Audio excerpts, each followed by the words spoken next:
Hey guys, welcome back to the channel. So today we have another shop talk video, and today's topic is going to be the cost of comfort in modern vehicles. And I have an example to show you of stuff that is going on to give you the comfort and convenience, but in the end will wind up getting you in your wallet where it really hurts. So before we go ahead and begin this video, if you haven't subscribed to the channel, hit the subscribe button down below. Definitely smash the like button because it helps the channel out. With that said, let's go ahead and get started on today's video. So today's topic is going to be the cost of comfort and convenience on newer vehicles. And I have a good example here on this harmonic balancer to show you how manufacturers are sacrificing a lot of the workmanship and quality materials that they used to use back in the day for the improvement of comfort, quality of a vehicle, and the miles per gallon, just to help overall, not necessarily you, but them as a manufacturer to sell you the vehicle, because a lot of key selling points are fuel economy and comfort of a vehicle. And a lot of people will buy these vehicles not knowing that eventually the car will have a breakdown where it's going to wind up costing you several hundreds or thousands to repair due to what the engineers have been skimping on in the whole quality, feature, and comfort features. Because when they make these improvements, they're not necessarily always looking out for the best of you and your wallet. They're just looking to cut costs, make things work, and keep everything at a reasonable price for them, so therefore they can make that money on the other end. Now, right next to me here, I have a harmonic balancer, and to most people, if you look at it, you'll say, hey Mike, nothing's wrong with that. It looks like a used harmonic balancer. You would be correct, but this harmonic balancer is apparently a transformer. As you guys will see, it transforms into two. Quite a neat little trick, right? Now, for those of you that are familiar with Audi and Volkswagen harmonic balancers, you will know that this is a very common occurrence. As a matter of fact, I probably do about 6 to 10 of these a year in my shop on various Audi, Volkswagen models, and it's a very common thing.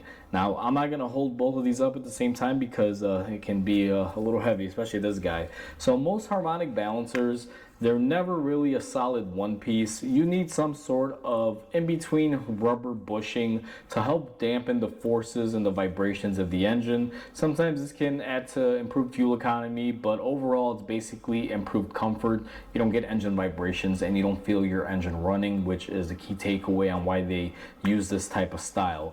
Almost every car nowadays will have some sort of dampened harmonic balancer, and there's a variety of methods. But on these Audi, Volkswagen cars, I mean, they pretty much do a majority of the center. It's all rubberized, and it leads to a very expensive failure. So this came out of a Audi vehicle, and I had a customer call me and say, hey, I lost power steering, all my lights are on, I'm towing my car to you. When the tow truck dropped it off, I opened the hood and I found that this piece was still bolted onto the crankshaft of the engine, and this piece was just laying on the splash shield all the way down there with the belt shriveled up. And it's a very common thing. Now, this car is a Audi, I believe it was a Q7, the SUVs, and it didn't have that many miles on it. It only had around 60,000 miles on it, and this already happened to it. And the way these typically work, and I'm not ragging just on Audi, almost every manufacturer has some sort of rubber design on it, but I feel Audi uses the most rubber out of all. They really try to dampen the crap out of these so you don't feel anything. And like I said, it's a design that even though it works for as long as it's working, it winds up being expensive for you guys in the long run. Now, this crankshaft pulley or harmonic balancer, whatever you prefer to call it, is around $750 at the dealership. And it's pretty pricey, especially if you gotta replace them every 60,000 miles or so. It can get pretty expensive. Now, I'm not gonna rag just on Audi or Volkswagen because they're using this style, because almost every manufacturer does, but they're using a little bit of too much dampening, meaning they're actually making the rubber a lot thicker than it really needs to be to try to squeeze out that extra comfort and knock out any sort of engine vibrations for the consumer. And at the end of the day, they're not doing that because they're thinking of you and your comfort. They're doing it because they want to make the car as comfortable as they can so they can sell it, and then later on they pass the savings to you by you paying another $750 to $800 to replace this bad boy. Because apparently the only place you can get most of these is the dealer. At least for me, I only chose the dealership to get this, even though I know the new part's going to be the exact same thing. At least it's what should be on there. I'm sure aftermarket companies make these. I don't know if there's a difference in them or if they upgrade them, but overall I stick with what the car came with. I don't want to have an issue because even though this looks like a pretty simple, easy part to replace, which in essence it is, these are balanced. You guys can see back here that they have these little drill marks and such right here, kind of where my finger is. So this has to be matched perfectly before you put it on your engine. If you get one of these from a knockoff company and it's not balanced, you're going to wind up destroying your engine or causing engine issues. So that's why I only go with the dealer on this, even though it's going to be the same design. Now what typically winds up failing, and I'll show you, is that on the pulley side, this is where the belt will normally hook up to get, ran. You will see on the inside it's rubber, and this rubber dissipates. Now Audi, if you look at them, and Volkswagen, this is a lot of rubber. This is pretty much like a finger thickness length here. It's a lot. And what happens over the years of this vibrating and moving, it'll start cracking. Water gets in there, it doesn't help, it'll freeze, crack it furthermore, eventually to the point where it just snaps off the inside part and just separates into two pieces, flinging your belt. Now this customer got very lucky because I've seen these things on various Audi Volkswagen models. When they fling off, they normally will take out a radiator fan, radiator hose, or something in the front of the engine radiator area, because these typically come off with force. Luckily for this guy, I guess he was just getting off to a start at a light and it wound up giving him an issue, so he wasn't in the higher RPM band when it went, because if this had broken off at 5,000 or 3,000 RPMs, I'm sure this thing would have caused more damage than just this braking. And the way these go together typically is they're formed into one, typically like this.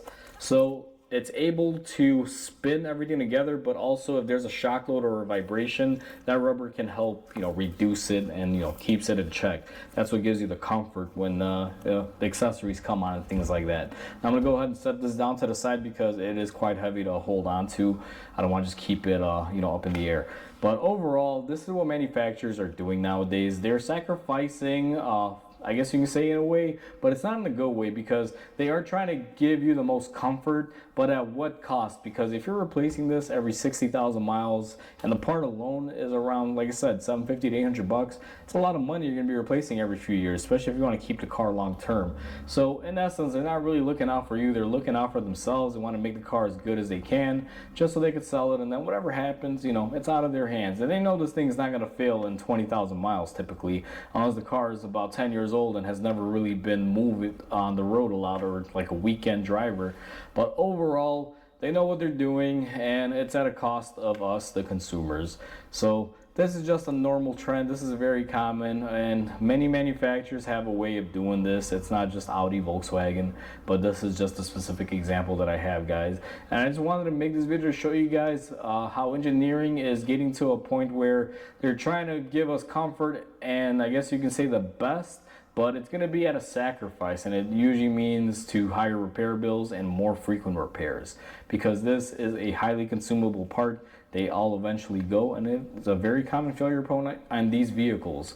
So with that said, guys, hopefully you guys enjoyed this video. Please comment, like, and subscribe, because it definitely helps the channel grow.